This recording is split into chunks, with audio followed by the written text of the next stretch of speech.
seakan-akan kita tidak produktif. Tetapi mari kita melihat bagaimana kiprah orang-orang Islam dalam dunia politik itu yang lebih kontekstual, kemudian mungkin juga sudah juga mengalami langsung dan mungkin lebih memberikan manfaat karena kita bukan politisi semua, ya. Termasuk saya juga bukan politisi. Saya hanya tertarik saja dengan kajian-kajian tentang politik. Sulitnya kita mengungkap tentang Islam dan politik itu karena memang sampai sekarang itu hampir tidak pernah ketemu perdebatan di seputar apakah Islam itu memang harus menjadi agama negara atau memang negaranya apa saja yang penting ada spirit Islam. Termasuk perdebatan tentang politik Nabi Muhammad ini sampai sekarang tidak selesai ini. Sebagian sudah mengatakan memang pada waktu itu Nabi Muhammad punya cita-cita politik, sehingga ketika dia pindah ke Madinah dan di Madinah dia mendirikan negara dan Nabi Muhammad sekaligus menjadi kepala negara. Memang teori politik bisa melihat Muhammad dalam posisi seperti itu, tetapi ada pihak yang lain mengatakan Nabi Muhammad tidak pernah punya cita-cita politik. Dia hanya memiliki keinginan untuk membangun satu tatanan umat saja, bahwa umat itu harus kuat, bahwa umat itu harus mandiri, bahwa umat itu harus memiliki karakter, bahwa umat itu harus memiliki harga diri dan lain-lain. Bahwa kemudian berkembang menjadi sebuah kekuatan, ya itu resiko saja. Nah, sekarang mari kita lihat apakah kita akan memilih pemikiran yang pertama bahwa Nabi Muhammad itu punya cita-cita politik, maka kita harus punya cita-cita politik apapun resikonya, seperti yang pernah dibangun oleh para dahulu kita, termasuk Muhammad Nasir yang pernah jadi ketua umum PP Persis. Dia masih berpendapat bahwa memang pada saat itu awal-awal dan berbeda dengan menjelang meninggal dunianya Nasir.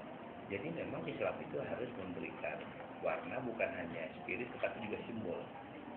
Sehingga pada saat itu orang berebut untuk mendirikan atau tidak mendirikan Indonesia ini sebagai negara Islam.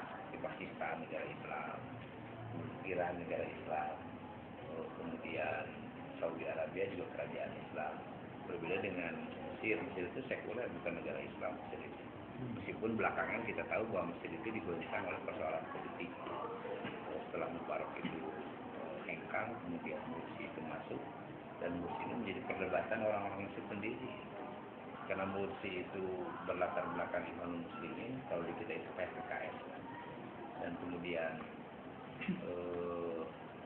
dia tiba-tiba saja berkuasa tidak pernah diprediksi sebelumnya. Karena sejak awal Ikhwanul Muslimin itu tidak pernah punya cita-cita politik. Kalau di kita itu semacam Hizbut Tahrir mungkin ya. Kalau saya tanya apakah ada cita-cita mendirikan negara, tidak. Apakah ada keinginan untuk masuk ke dalam dunia politik praktis, tidak. Dia hanya memimpikan bagaimana negara Indonesia ini menjadi sebuah bangunan, ya saya sebut masih memimpikan bahwa besok lusa jadi kenyataan, ya tidak ada persoalan. Dia sekarang masih memimpikan dan suatu saat Indonesia ini menjadi sebuah khilafah, sebuah kekuasaan yang dipimpin oleh seorang khalifah yang pada kejayaan Islam itu pernah terjadi. Apakah sekarang harus seperti waktu itu, tidak tahu. Persis seperti yang pernah saya tanyakan kepada para kader Persis. Jadi kalau tahun 2013 itu Ahmad Hasan dan kawan-kawan berhasil mendirikan Persis, nah kenapa misalnya para pemuda yang sekarang tidak mendirikan Persis baru? Tandingan uang bikin Ahmad Hasan itu berhasil bikin Persis, lalu kita ikuti. Kita jadi kalau begitu cuma jadi pengikut. Pengikut siapa? Pengikut Ahmad Hasan. Lalu saya ngajak kalau gitu mari kita bikin Persis baru atau apapun namanya. Seperti halnya Ahmad Hasan tahun 13 pernah berhasil bikin Persatuan Islam. Kita bikin lagi. Nah waktu itu banyak teman-teman Persis mengajak saya bikin Persis baru. Sebelah enggak lah, kelihatan saya juga kayak begitu. Kemandiriannya juga tidak ada. Ahmadnya itu mandiri, dia seorang pedagang. Dia tidak bisa dipengaruhi oleh siapapun. Dia sudah memiliki tingkat kemandirian yang sangat. Dan ada beberapa hal seseorang itu bisa mandiri. Pertama secara ekonomi. Secara ekonomi kita harus mandiri. Yang kedua memang secara politik. Dia mandiri. Apapun resikonya dia tetap inilah pendirian kita. Jadi sekarang itu yang harus dibangun oleh ormas-ormas Islam termasuk Persis, bagaimana kita bisa mandiri secara ekonomi dan politik. Dan justru dua-duanya inilah yang jadi penyakit ormas kita. Apakah itu Persis, apakah itu Muhammadiyah, ini semua sekarang sedang menghadapi persoalan besar terkait dengan kemandirian, yaitu kemandirian ekonomi dan kemandirian politik. Saya sangat percaya kalau kemandirian beragama sudahlah, Anda tidak bisa dicampur-campur dengan orang Muhammadiyah, dengan orang PUI, dengan orang Persis. Enggak. Persis adalah Persis, NU adalah NU, Anda mandiri. Tapi secara agama mandiri, dari sisi ubudiyah mandiri. Nah sekarang pertanyaan kita, secara ekonomi kita mandiri tidak? Tidak. Ini yang harus dibangun. Padahal para pendiri ormas itu dulu, apakah itu komunitasnya Ahmad Hasan, komunitasnya Ahmad Dahlan, komunitasnya Aceh Kasar, semua mandiri secara ekonomi. Ya, jadi kita inilah yang tidak mengikuti jejak para pendahulu, termasuk tidak mengikuti jejak Nabi. Kita itu ingin nyunah, tapi itu tidak ada. Nabi Muhammad itu mandiri secara ekonomi. Oleh karena itu tidak bisa dia dirayu dengan apapun. Muhammad sudahlah, aku kasih kau emas di tangan kananmu dan hutang. Kata Nabi tidak, aku sudah cukup. Kita sekarang jangan dikasih emas, dikasih APBD aja sudah gini. Kita tidak mandi. Yang puyak. Aku kasih APBD, kamu harus dukung saya. Ya, termasuk pemilihan gubernur, pemilihan wali kota. Apakah ormas kita punya kemandirian? Mungkin ormasnya mandiri, tapi sejumlah elit ormas ini menurut saya banyak yang tidak mandiri. Akhirnya pilih AHE, terus pilih. Jadi politik itu sebetulnya berkaitan dengan soal kemandirian. Jadi politik tidak bisa berdiri sendiri. Oleh karena itu tadi saya menyebutkan di kalangan masyarakat Islam itu terbelah menjadi dua. Apakah Islam itu harus menjadi identitas negara atau tidak? Gitu. Atau tidak? Hatta itu termasuk orang yang dia punya komitmen dengan Islam, tetapi dia berpendirian bahwa Islam tidak salah menjadi identitas. Ini berat, kata dia.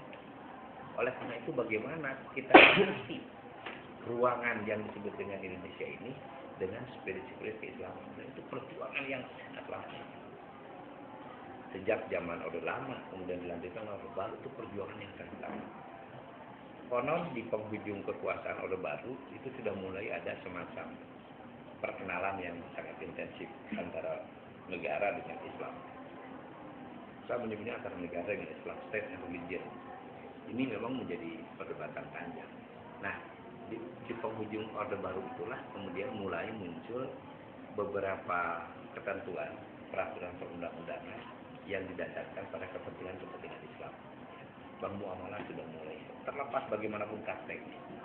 Tetapi sampai sekarang, kemarin beberapa waktu yang lalu saya diskusi di Jakarta tentang apakah namanya bank syariah atau bank Islam. Sebab sampai saat ini masih ada yang alergi untuk menyebut bank Islam. Masih banyak loh. Tapi kalau menyebut bank syariah tidak apa-apa. Tidak apa-apa. Coba sekarang daripada partai Islam, gimana kalau partai syariah? Ini akan ada persoalan baru.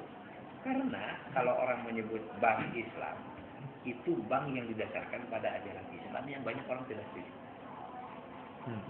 Tapi begitu disebut bank syariah, padahal itu juga banyak orang non-Muslim termasuk Cina yang memanfaatkan bank syariah itu. Malah habis juga oleh orang-orang non-Muslim bank syariah. Itu antara lain. Jadi sampai sekarang itu bayangkan perdebatan itu nggak selesai. Apalagi kalau politik ini dibawa ke ranah yang lebih besar, yaitu ranah negara. Jadi banyak orang yang keberatan. Jadi sejarah menghapuskan 7 kata dari Undang-Undang Dasar 45, kemudian sejarah perdebatan di Majelis Konstituante yang berujung tahun 1999 bahwa sudahlah kita bukan negara ganti, macam-macam sekali, banyak sekali ya perjalanan. Jadi kalau di Indonesia bahwa Islam dan politik itu memang selalu menjadi tema yang hangat, kan memang sejarahnya sangat unik dan panjang. Di Indonesia ya, kita tidak cerita dulu yang lain. Termasuk di negara lain juga sama. Di Indonesia ini punya cerita yang sangat panjang. Nah, tinggal sekarang persoalannya, apakah orang-orang Islam akan mengisi kesempatan yang mungkin tidak ideal ini untuk mewujudkan spirit Islam di dalamnya atau tidak? Atau kita akan pokoknya kita tidak akan bisa kalau negara ini tidak menjadi negara Islam. Silakan juga. Nanti Pak Nasir kan pernah bergabung, pernah menjadi perdana menteri. Artinya dia oke, saya setuju dengan negara seperti ini. Selama spirit Islam bagi orang Islam tidak diganggu. Gangguannya kan luar biasa. Saya termasuk yang ikut melakukan gerakan tahun 1980 ketika pertama kali jilbab di Indonesia ini diramekan. Itu sebelumnya apakah itu pensis, nggak ada yang berkerudung pakai jilbab. Coba Anda lihat foto-foto tahun 80 awal, kita 70, termasuk pemuda Persis, orang-orang Persis dan lain-lain, Muhammadiyah juga sama, HMI, PI, nggak ada yang berkerudung bersih. Jadi paling kerudung yang segini gini gimana? Itu mulainya tahun 79, 80. Saya ingat mengundang berbagai pihak. Tetapi pada waktu itu kontroversi masih sangat kuat. Misalnya ada larangan dari pembantu rektor 3 IPB agar masjidnya tidak menggunakan jilbab. Oh, ramai lagi. Ada lagi larangan, macam-macam. Sekarang terjadi lagi bagi Polwan. Tahun 2013 akhir ini. Jadi pertama kali Kapolri itu mengatakan silakan Polwan pakai jilbab, itu adalah hak Anda. Tapi usianya hanya beberapa hari. Tiba-tiba dia mengatakan nanti dulu. Tiba-tiba sholat ente, kalau dahulu nanti dulu. Nah itu sama aja dengan itu. Saya mencurigai pada waktu itu ini pasti Kapolri, pasti wakilnya. Saya sudah sampaikan ini wakil yang mengganggu proses itu. Tapi kan sekarang pihak-pihak ini sudah mulai masuk ke Kapolri. Jalan silahkan. Itu kalau saya mau menjadikan Polri. Tapi semuanya itu adalah semuanya simbol. Bank muamalah simbol. Ada undang-undang zakat simbol. Undang-undang perkawinan zaman Soeharto tahun nomor 1 tahun 2004 itu juga simbol. Dan banyak lagi undang-undang yang sengaja dilegitimasi oleh negara kita ini, tetapi itu berdasarkan pada spirit keagamaan dan spirit Islam. Nah, jadi kembali kepada politik Islam. Jadi apa sebetulnya yang diinginkan oleh Islam dengan politik? Sehingga orang itu berjuang hampir di semua negara, termasuk di Indonesia. Jadi apa sebetulnya? Jadi problem utama antara Islam dan politik dibanding dengan agama-agama lain, karena Islam ini memiliki konsep tersendiri tentang bagaimana mengelola negara. Karena politik itu dianggap definisi yang paling sederhana saja lah, adalah seni mengelola negara. Gampang, mungkin banyak definisi yang lain. Bahwa ada orang yang mengatakan politik itu sebagai upaya untuk berkuasa, ya. Bagaimana berbagai kekuasaan, ya. Tapi intinya bagaimana masyarakat sesuatu komunitas itu mengelola negara. Intinya ya, Islam itu punya.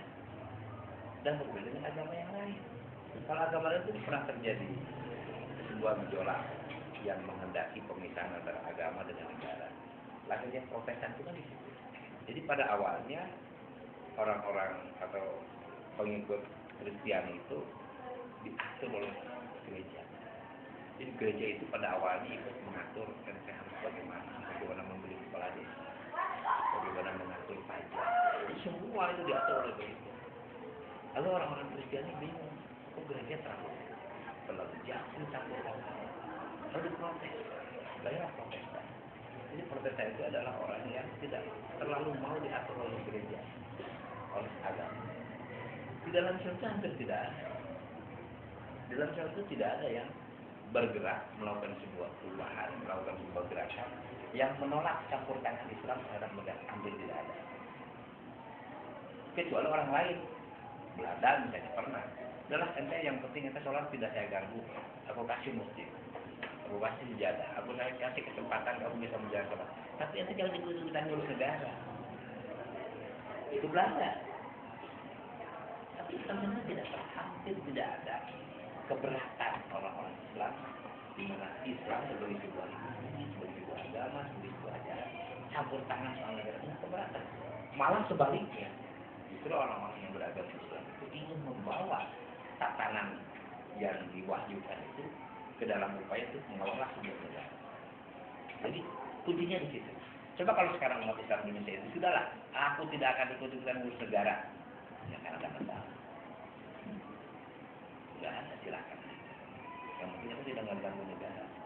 Tapi justru kenapa Islam ini menjadi tema besar, bahkan menjadi kekuatan yang mungkin ditakuti, karena Islam sesuai dengan ajarannya mengajak umatnya mari urus negara ini. Itu di situ sebetulnya.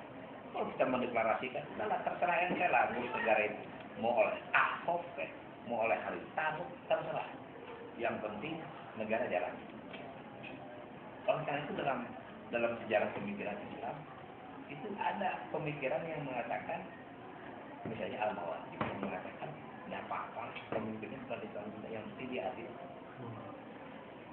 Daripada kayak Hasan Lutfi, dia Islam, dia Ustadz, dia haji, gila-gilaan menurutnya.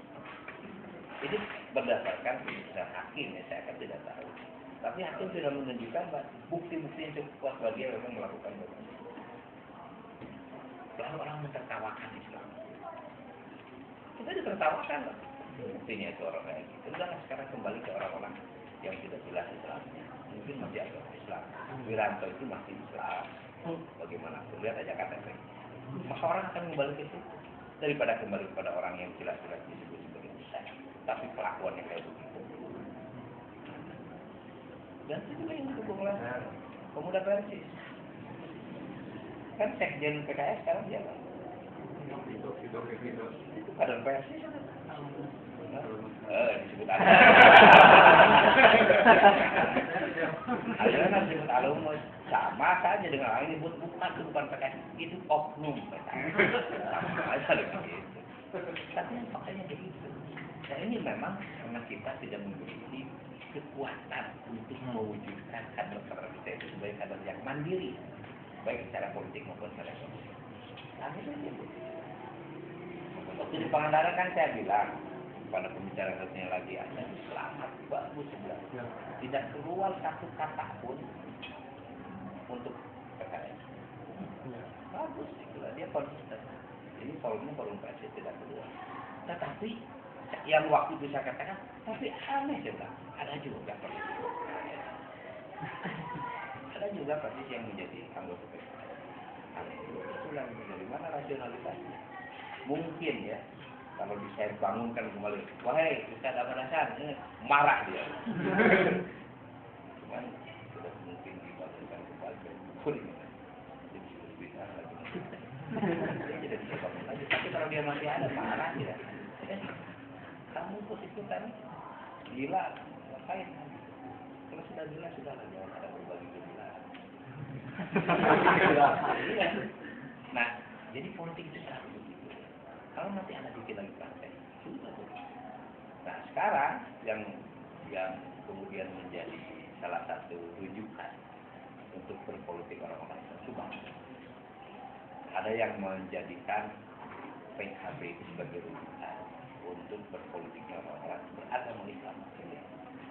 Ada yang menjadikan PBB sebagai rujukan orang-orang yang mengaku beragama Islam dalam berpolitik. Oke, silakan. Ada juga yang menjadikan P3 sebagai sebuah partai yang menjadikan rujukan. Oke, silakan. Dan oleh karena itu maka dalam berpolitik orang-orang Islam itu ada pada jalur, mungkin orang biasa menyebutnya istihad politik. Itu sebenarnya bukan soal istihadnya, tapi ada wacana politik yang dibangun oleh orang Islam, ada pemikiran politik yang dibangun oleh orang Islam, dan itu selalu berangkat dari situ. Kenapa dulu misalnya ada semangat untuk mendirikan negara Islam seperti DIT dan negara Islam Indonesia sampai sekarang tidak bisa dihabiskan, dan itu negara Islam Indonesia yang kemarin tahun 9 macam-macam. Itu masih punya semangat untuk mendirikan itu. Dari mana? Itu hampir selalu bermula dari sebuah pemikiran besar tentang pentingnya politik Islam. Jadi kalau misalnya kita ikut-ikutan, tidak berawal dari sebuah pemikiran, ya jadikan partai itu berangkat dari sebuah pemikiran besar. Dari pemikiran itu kemudian turun ya, menjadi sebuah praktek. Nah, pada tingkat praktek itulah biasanya terjadi proses transformasi. Tahun 70 Cak Nur itu mengatakan Islam yes, partai Islam no. Tahun 70 jelas. Dan 30 tahun kemudian menjelang pemilihan presiden tahun 99, Cak Nur justru punya semangat untuk mencalonkan menjadi presiden. Apa tidak bertentangan dengan gagasan dia yang mengatakan Islam yes, partai Islam no? Sangat bertentangan. Tetapi apakah itu sebuah dilema pribadi? Itulah yang disebut dengan proses transformasi. Ada terjadi perubahan-perubahan. Karena politik Islam secara praktis itu mau tidak mau akan berhadapan dengan dinamika pemikiran dan orang dalam pemikiran. Itu ketika Ustaz Latif itu pertama kali dia mau mencalonkan diri untuk jadi anggota DPR. Itu para pemuda politik bergerak loh. Karena masih ingat itu. Dan setiap kali saya ngajar di Taipei, selalu saya ditanya, apa pandangan Ustaz kalau proses masuk politik? Saya mengatakan, nanti jawabannya mau yang mana? Kalau jawaban yang boleh, saya kasih argumentasi boleh. Kalau jawaban yang dilarang, saya kasih argumentasi dilarang. Karena pada waktu itu saya latih sedang menjadi ketua umum pada waktu itu, heboh kan situasi. Kenapa yang harus heboh? Biarkan aja Ustaz Latif masuk di anggota DPR pusat gitu. Nanti Persi mau diapakan? Emang kenapa sih? Kalau Persi dibubar, lalu mau apa? Katanya itu. Bayangkan sekarang kalau ini lalu bubar gara-gara Ustaz Latif di anggota DPR. Ada berapa banyak orang yang mau nangis gara-gara Persi dibubar? Ya enggak ada yang nangis. Benar enggak? Jangan-jangan orang biasa-biasa aja. Kita ada yang GR. Iya kan? Kita ada yang GR. Jangan. Masyarakat biasa-biasanya lah, nggak apa-apa lah. Capek ngurus organisasi ini. Nggak jelas orientasi. Jadi saya bilang biarkan aja. Tapi mungkin Allah berkehendak lain. Sebelum dilantik, Ustaz Latif meninggal dunia. Sebelum dilantik. Lalu orang bertanya ke saya, wah, Ustaz tuh, lihat, ini skenario Allah. Ya iyalah, siapa yang bisa bikin skenario meninggal dunia? Memang ada manusia yang bisa bikin skenario meninggal dunia. Kata Quran itu sudah jelas. La yastaqimuna wa la yastaqirun. Seakan meskipun hanya satu detik, nggak bisa. Memang siapa yang bisa bikin skenario? Jadi ada-ada saja memang. Maksud saya, sampai hari itu kontroversi tentang politik no, Islam ya masih kuat tetap. Itu tahun berapa itu salah? Tahun 87 kan? 97. Oh ya, untuk pemilu 97 yang menjelang suatu lengser. Jadi kalau saja waktu itu, Ustaz Latif sudah meninggal dunia, lalu Ustaz Latif dilantik menjadi anggota dewan dan tidak lama turun. Tahun 98 cuma 1 tahun. Coba kalau bersabar, doakan Allah jangan dulu ambil nyawanya sama. Kalaupun dibiarkan hanya 1 tahun, pada 98 reformasi. Gitu. Tetapi begitu masuk tahun 99, orang-orang Komunis mendukung pendirian salah satu partai yaitu PBB. Ini kan sebuah transformasi yang sangat besar. Sebuah perubahan pemikiran politik yang sangat besar. Nah, apakah sah dari sisi ajaran agama? Menurut saya sah. Menurut saya boleh-boleh saja terjadi perubahan pemikiran seperti itu. Yang asalnya Islam partai Islam, nah sekarang sebaliknya. Islam oke, partai Islam harus. Kalau nggak begitu ya repot. Kalau nggak begitu. Lalu perjalanan berikutnya kan sudah terbukti bahwa partai itu penting untuk orang-orang Islam, terutama di negara seperti hanya Indonesia yang disebut negara sekuler tidak mau. Kalau Mesir dia tidak keberatan, Mesir memang negara sekuler biasa-biasa aja. Indonesia nggak pernah mau disebut negara sekuler, tidak mau. Tapi disebut negara agama juga bukan. Jadi banci kita ini. Indonesia ini banci. Negara sekuler bukan. Kalau kita negara agama bukan, lalu apa? Ya itulah negara Kesatuan Republik Indonesia. Akhirnya itu kan solusi yang paling aman ya ini NKRI. Lambang negaranya Bhinneka Tunggal Ika. Jadi karena Bhinneka Tunggal Ika berbagai warna, ada di situ, tapi kita tetap rukun. Terus saya tanya, benar rukun? Benar nggak rukun? Saya enggak. Nggak rukun. Tapi dalam sekali, rukunnya itu pura-pura rukun. Kalau ada pemicu sedikit saja itu terjadi konflik. Jadi kita itu sebenarnya tidak harus. Karena ada doktrin RI saja. Karena NKRI bagi saya itu harga mati. Pada masuk di jalan. Koramil. Bukan koramnya, iya koramnya suka dipakai undangan itu jalan kata sumber. Oh ada di wah itu 4 gelas. NKRI harga mati. Sudah nggak ada tawar-menawar itu sudah harga mati kan? Tidak bisa naik, tidak bisa turun.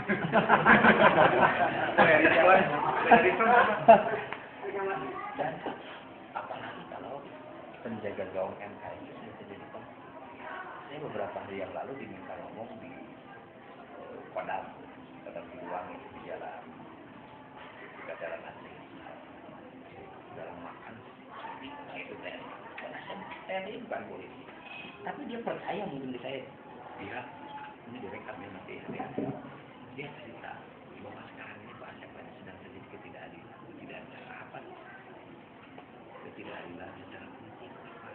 Coba aja lihat perlakuan negara terhadap polisi. Itu berbeda dengan perlakuan negara terhadap TNI. Caranya itu berbeda. Bedanya polisi. Coba aja lihat di tingkat kecamatan ada koramil, ada polsek. Polsek itu mobil dinasnya aja sudah hebat, mobil operasionalnya juga sudah bagus. Sekarang lihat koramil. Motor kan? Pakai Butut. tanya jadi siapa yang berkewajiban menjaga keamanan di polisi? Tapi kan polisi sering minta bantuan sering. Kenapa dibantu? Katanya perintah atasan ya. Kalau beratasan lakukan aja. Nah jadi itu di kalangan lapisan pengaman berdakwah. Jadi kalau di luar lapisan pengaman semacam NU semua itu konflik biasa-biasa aja. Saya tuh tahun mungkin anak belum lahir tahun 70-an tuh konflik antara umat beragama itu ada Persis, ada Muhammadiyah, ada itu kuat itu. Dan saya menyaksikan saya masih SD, saya tahu itu. Tapi kan sekarang tidak. Dan saya ngomongin NU di Persis biasa-biasa saja. Saya ngomongin Persis di NU juga tidak apa-apa. Mereka biasa aja. Gara-gara saya menjadi peneliti NU, saya itu diklaim bahwa saya orang iya. Lalu kenapa? Tapi dia tahu kalau saya ini dosen di KIP, tahu. Dia juga ngerti kalau saya ini pengurus di Muhammadiyah, tahu. akhirnya ketika Isnu itu berdiri di Jawa Barat di Ikatan Sarjana, saya masuk ke situ. Saya dapat SK. Saya masuk SK. Saya bilang saya di SK oleh NU karena saya pengurus Isnu. Saya di SK oleh Persis, waktu itu sertifikatnya anakku, karena saya adalah anggota senat saya. Dan saya di SK oleh Muhammadiyah, karena saya adalah pengurus majelis sikap, pengurus politik di Muhammadiyah. Dan saya juga di SK oleh PUI sebagai Dewan Pakar PUI. Bilang sejak kapan saya jadi PUI? Tapi tetap saja sebagai mu'alaf saya menyebutnya. Sejak kapan bilang saya masuk sejak muda, bagaimana saya bisa jadi mu'alaf? Kan gitu. Dan saya getol mengkritik PUI, yaitu akhir. Saya getol sekali. Sampai saya pernah diingatkan oleh PUI. Datang orang PUI ke saya. Karena jangan itu gimana maksudnya? Yang mesti kasih apa bisa-bisa kayak gitu. Ini alam demokrasi sebenarnya. Dan sejak itu saya nggak pernah diundang lagi oleh PUI. Ini kalau nggak diundang, pecat dong, keluarkan surat keputusan bahwa saya tidak lagi PUI. Enggak. Ya? Karena saya masuk ke itu oleh SK, bukan oleh permintaan, nggak minta, oleh SK. Maka diberhentikan pun harus oleh SK, nggak berani juga. Kan saya akan minta pertanggungjawaban, kenapa saya dipecat? Gara-gara saya mengkritik akhir misalnya. Loh, akhir itu dikritik oleh banyak orang sih, bukan hanya saya. Mungkin boleh Persis yang tidak mengkritik akhir. Mungkin saya tanya, kenapa APBD dikosongkan ke fraksi. Ada sekian, gara-gara APBD-nya segitu. Makanya saya ngomong kalau Muhammad itu harus mandiri, saya bilang. Berani nggak menolak APBD? Enggak juga. Nggak berani juga. Nah ini, jadi itulah politik. Jadi kalau satu saat politik ini berubah seketika, itu adalah sebuah transformasi. Jadi kalau kelak ganti gubernur dan gubernur yang dari versi itu mendukung habis-habisan, apa bedanya dengan PU yang sekarang mendukung habis-habisan masa?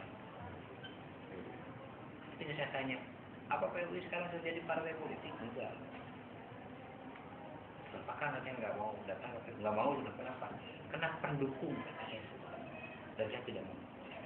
PU itu sejak lahir tahun 17 itu bukan partai politik dan tidak mendukung salah satu kekuatan politik. Sekarang menjadi pendukung terdepan PKS. Soal yang mengatakan Kang juga, tapi mau jadi PKS itu aktivis-aktivisnya. Bagaimana mungkin terjadi PKS? Karena ODC itu mati. Yang menghidupi itu orang-orang. Susah juga. Jadi sekali lagi saya mengatakan itulah politik. Kesimpulannya apa? Kesimpulannya politik itu ditinggalkan juga enggak bisa. Tapi kita terlibat terlampau depan, apalagi tanpa reserve, juga tidak bisa. Jadi kalau Anda sekarang mau dukung PU, silahkan. Waktu itu terlatih masuknya ke P3, silahkan. Bagi saya tidak ada persoalan. Masuk ke PBB, silahkan. Dia mencari juga pasti menjadi anggota PKS. Apa pertimbangannya? Apakah karena rame-rame ikut jual daging sapi?